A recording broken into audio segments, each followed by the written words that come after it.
Namaste, welcome to Art Scoop. I hope you all are doing well and I'm back with another video. This video is about scrapbook tags. मैं mini scrapbook की shoot करी थी and I realized कि why not do a scrapbook tag video as well. इसमें मैंने bullet journal first time try किया है. मैंने लाइफ में कभी भी ट्राई नहीं किया है. So this was my very first time and it was really exciting to do.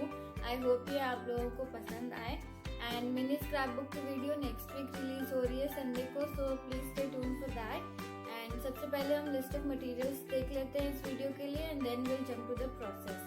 But before all that, please give this video a big thumbs up and subscribe to the channel. It would really mean a lot to me, and there are more videos coming up on this channel, so please subscribe. And now let's jump right into the video. Beginner bullet journal के लिए you would need washi tapes, either solid colors or the pattern ones. और इसके लिए कोई specified rules नहीं है, सो यहाँ पर मैं आपको सिर्फ बेसिक चीज़ें बताने वाली हूँ. Rest you can do it with your own creativity and the materials that are available to you. यहाँ पे मैंने वॉशी टेप्स की जगह स्क्रैप बुक की स्ट्रिप्स भी ली हैं, या फिर अगर आपके पास स्क्रैप बुक स्ट्रिप्स नहीं है तो आप कोई भी पेपर की स्ट्रिप्स कट करके यूज़ कर सकते हो. फिर मैंने यहाँ पे एक विंटेज पेपर लिया है. ये पेपर मैंने अपने विंटेज डायरी के लिए बनाया था. उसका लिंक मैं डिस्क्रिप्शन में डाल दूँगी अगर आप लोगों को बनाना हो तो you can check it out. And then मैंने यहाँ पे कलरफुल पेपर्स लिए. मेरी थीम ब्लू और पर्पल की थी तो मैंने उससे रिलेटेड लिए हैं. एंड देन मैंने कुछ स्टिकर्स लिए हैं. कैसे भी टाइप के स्टिकर्स तो हमेशा बुलेट जर्नल में अच्छा लगता है. आप कैसे भी टाइप के स्टिकर्स यूज़ कर लेते हो. I highly recommend using stickers. अगर आपके पास स्टिकर्स नहीं है तो यहाँ पे मैंने प्रिंट आउट निकाला है किसी पैटर्न का और उससे कट किए हैं. Then you would need border puncher, scissor and glue.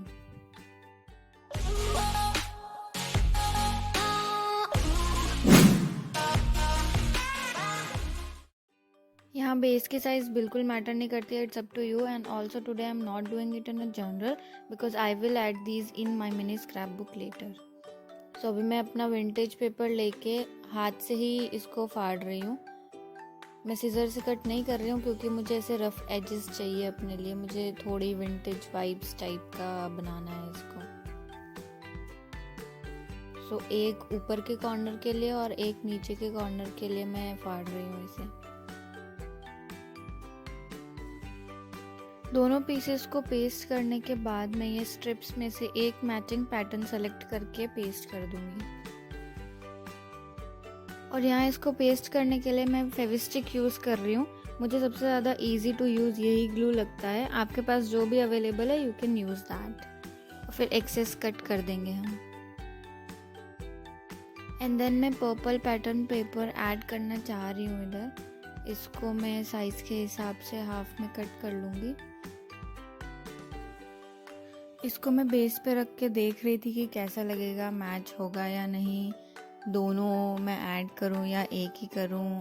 And then I just realize कि मेरे साइड्स अभी भी हार्श हैं. सो पहले हम adding washi tapes to the side so that वो थोड़े सॉफ्ट हो जाएं. एंड मैं यहाँ पर ये blue and red male pattern use कर रही हूँ नीचे के लिए. एंड ऊपर के लिए I am gonna use another tape. By the way ये वॉशी टेप का सेट मैंने स्टोर 99 से लिया था before the covid era and it was for ₹249 with 50 washi tapes in it. So it was really a steal deal for me. And the box of course I got it for free. I love collecting खाली boxes in bottles. Now what I am doing is taking a ruled paper and उसको ये violet paper की size से थोड़ा सा छोटा cut करके paste कर दूंगी ताकि मुझे एक बॉर्डर मिल जाए और इस रूल्ड पेपर पे बाद में मैं कोई मैसेज ऐड कर सकूं.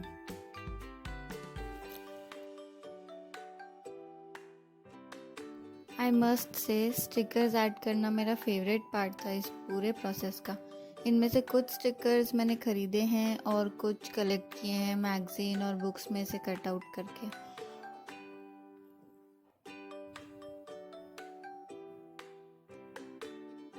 जैसे ये रोज़ का कट आउट, ये शायद मेरी 6th या 7th स्टैंडर्ड की किसी बुक का कट आउट है.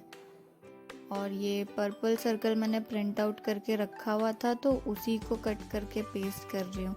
और इसके नीचे जो गोल्डन सर्कल्स है वो खरीदे थे मैंने सदर बाज़ार से।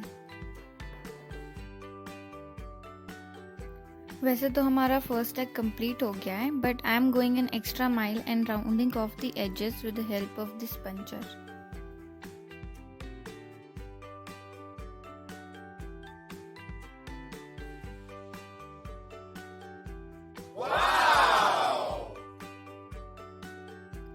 फॉर द सेकेंड वन मैं ये dark brown scrapbook paper ले रही हूँ बिकॉज आई थिंक ये मेरे विंटेज पेपर को कॉम्प्लीमेंट कर रहा है।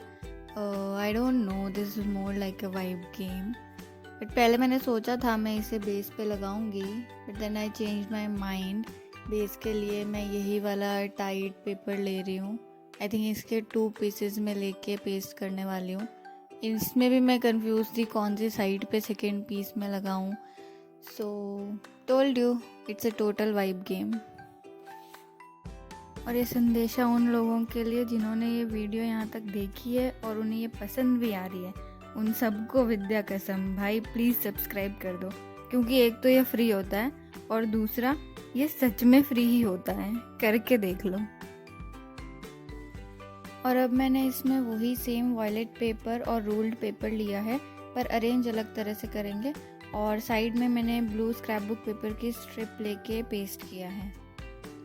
देन मैंने जो ब्राउन पेपर स्टार्टिंग में कट किया था उसको मैंने हाफ कर लिया है ऐसे रफली, और बाकी के जो मेरे पेपर्स हैं उनकी एजेस जो है वो मैं सॉफ्ट कर रही हूँ यहाँ पे। मुझे हार्श एजेस बिल्कुल भी पसंद नहीं है। तो ये सब कुछ अरेंज करके मैं पेस्ट कर चुकी हूँ, एंड ये लास्ट पीस जो है वो मैं पेस्ट करके फिर स्टिकर्स पेस्ट करेंगे।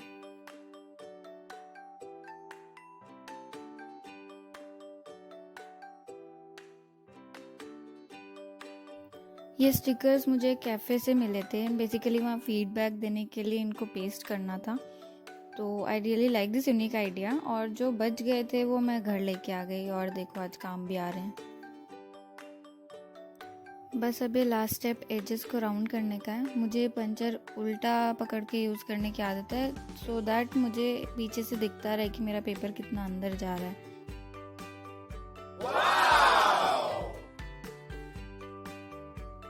फॉर द लास्ट वन मैं फिर से यही पेपर को बेस के अकॉर्डिंग हाथ से ही फाड़ रही हूँ। मुझे तीनों टैग्स डिफरेंट बट आइडेंटिकल चाहिए थे ताकि वो सेम थीम के लगे, इसलिए मैंने कॉमन चीज़ें ही ऐड करी है, बट उनको अरेंज अलग तरह से कर रहे हैं सो दैट उनकी यूनिकनेस बनी रहे और हमें विंटेज वाली वाइब्स भी मिलती रहे।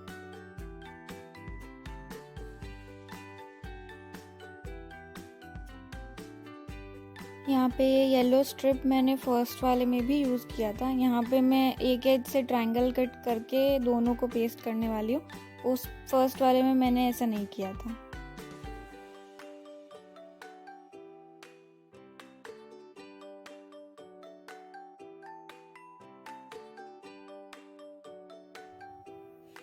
और ये स्काई ब्लू पेपर और ब्राउन वाला पेपर मैंने सेकंड वाले में भी यूज़ करा था, पर इसमें अलग तरह से पेस्ट करेंगे हम इसको। सो बेसिकली बुलेट जर्नल में लेयरिंग बहुत इंपॉर्टेंट होती है। छोटे छोटे पीसेस लेके एब्स्ट्रैक्ट आर्ट जैसा करना होता है, एंड सिर्फ एक जगह को ही सेंटर ऑफ अटेंशन नहीं देनी होती। ऐसे तो बीच में जो मैसेज ऐड होने वाला है उस पर ही नज़र जाने वाली है सबसे पहले, बट मेरे कहने का मतलब है कि सिर्फ उस पे नज़र ना जाके हर एलिमेंट यूनिकली जितना आई कैचिंग लगेगा उतना ही आपका पीस पुट टुगेदर वाली फीलिंग देगा।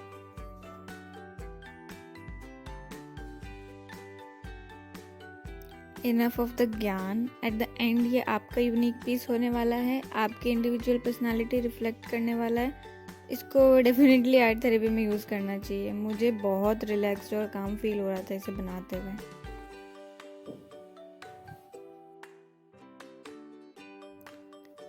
ट्रस्ट में जब मैंने स्टार्ट किया था इसको बनाना, I was as clueless as you are. I had really no idea what I was doing. मैंने बस सारे पोटेंशियल मटेरियल्स अपने पास रखे, सारे स्टिकर्स, वॉशी टेप्स, जो कॉम्प्लीमेंटिंग पेपर्स हैं, स्क्रैप बुक, सब कुछ अपने पास में रखा एंड कैमरा ऑन कर लिया, and then I decided to go with the flow. जैसे डोरी बोलती है नीमो को, just keep swimming, just keep swimming. So I think this was me swimming through my creative and imaginative world. and I think I reached the shore peacefully. Reference नहीं समझ आए तो finding डोरी ज़रूर देखना. This is one of my favourite movie. And now I'm gonna conclude my experience of trying bullet journal for the very first time by saying that this art form is really for everyone. I don't know why haven't I tried before. This was inexpensive because papers and tapes तो सबके घर पे available होती है. Plus this was therapeutic because इसमें freedom है अपने मन से कुछ भी कैसे भी add करने का. So this was it. I'm Tamanna Jain signing off. Till then, take care of yourself. Bye bye.